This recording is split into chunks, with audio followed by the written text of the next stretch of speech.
Let's look at my compensation as a W-2 company driver. First, we're going to talk about the logs for the week. I was paid for 2,951 dispatched miles.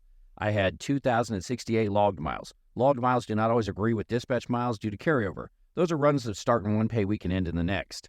My average net speed for this week was 56 miles per hour. Utilization percentage, which is determined based upon 61.25 hours in a 7-day week, was 64%. The days in green were days that I was on home time. My unedited pay statement for period number 48 of 2023. This includes all trips from November 19th to November 25th.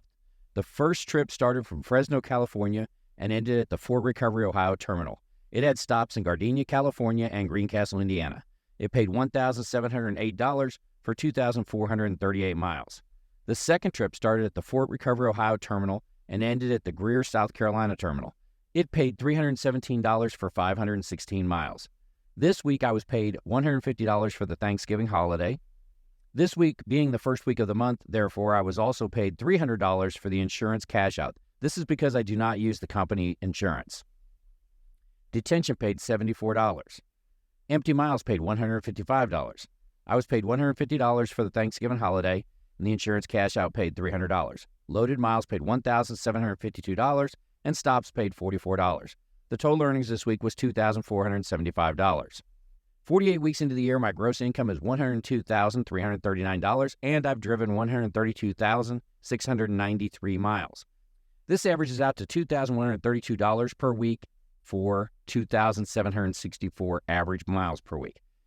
Estimating that over a year, I'm on track to earn $110,868 for 143,751 miles.